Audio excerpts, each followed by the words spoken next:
Hi everyone, welcome to EsteemPCB Academy. My name is Aviral. In this video, we are going to talk about what is high-speed eye diagram. We will see what is the purpose of using it and how to do different measurements on eye diagram. For example, jitter, eye height, width, or the amount of distortion, etc. We'll also discuss what is eye mask along with couple of simulations on Cadence Sigrity Topology Explorer 17.4. So let's get started.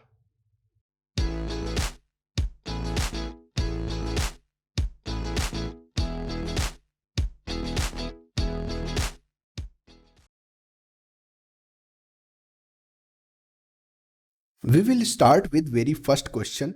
What is an eye diagram or eye pattern? An eye diagram is used to get a good idea of signal quality in digital domain.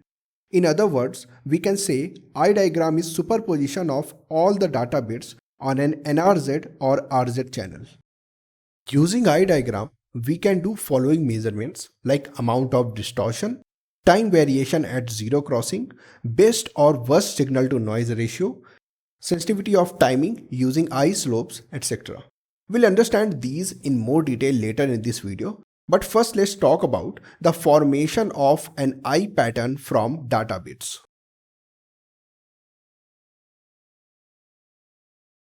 Now before plotting an eye diagram, I just want to explain few terminologies or basic terms we use. Let's say this is a CRO screen, and here on the vertical axis we have amplitude or voltage, and on the horizontal axis we have time. And the area where we plot eye diagram, we represent it with TB or symbol duration. We also call it a unit interval, or we represent it with 1 UI. So eye diagram should be within this area.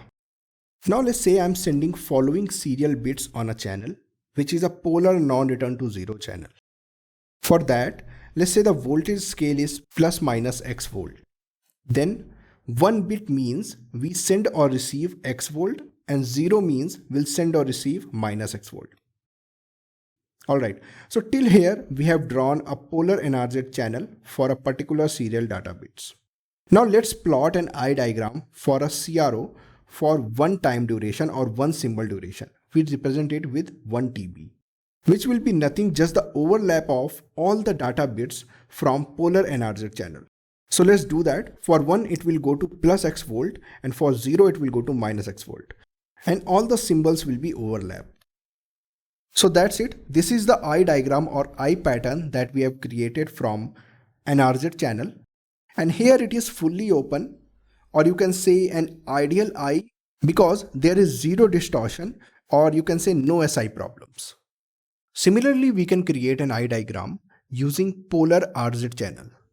In polar return to zero channel, we represent 1 with plus X volt and 0 with minus X volt.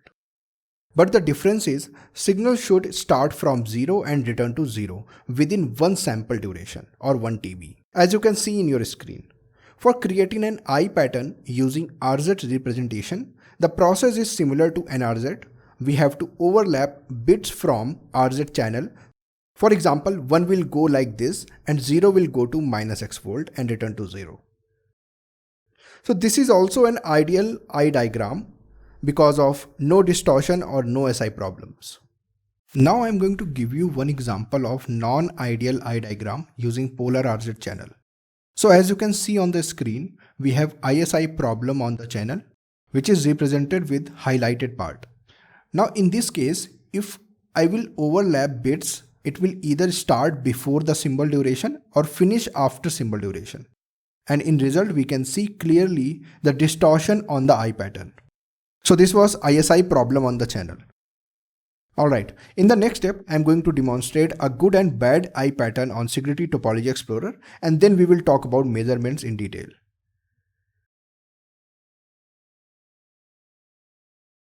For that, let's open Topology Explorer 17.4. This is LVDS topology, and I am following all the design guidelines for this signaling scheme. So let's run the transient analysis.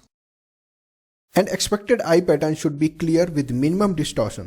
So let's click here to check the eye pattern, and as you can see, the distortion is very minimum here. On the other hand, I'm going to simulate a topology with impedance discontinuity. So let's do that as well. As you can see here in this topology, we have impedance discontinuity on the transmission line, and we have added a via as well. So let's run the transit analysis and see the results. So as you can see, the waveform is also not good. Let's plot for eye diagram. And as expected, the eye is collapsed due to impedance discontinuity. Now in the next step, I'm just going to talk about all the measurements that we can do on eye diagrams.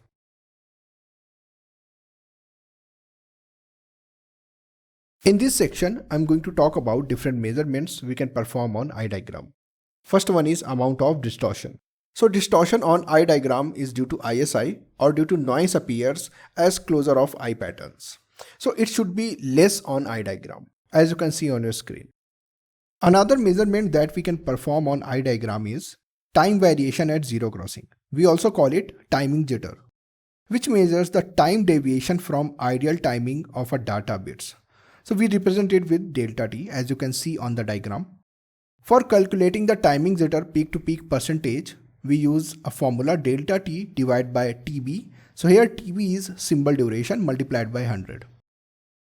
Third one is signal to noise ratio at sampling point. So it is nothing, just the ratio of desired signal level 0 to 1 divided by levels of background noise plus any distortion on it. So either you can use this formula to calculate the signal to noise ratio at sampling point, or you can directly measure it on eye diagram as shown in the figure. Fourth measurement that we can perform on eye diagram is sensitivity in timing errors. It is the rate at which eye closes and the sampling time varies. Using this rate, we got to know the possibility of timing errors on the channel. Measurements of sensitivity in timing errors is very simple. We need to measure this slope, as you can see in the figure, to estimate timing errors, and error increase as slope becomes more flat. Next is mean of signal. It is half of ideal signal or peak to peak amplitude, as you can see in the eye diagram. Another measurement that we can perform on eye diagram is eye width. So eye width is very important measurement. It tells us the time over which signal can be successfully sampled. From this measurement, we can verify the measured time with minimum sampling time given on the data sheet of receiver. Last but not the least is amplitude jitter or amplitude noise, which is the noise at one crossing, as you can see in the eye diagram. So that's it for this video. In the next video, I will talk about eye mask and how to create and apply an eye mask using datasheet.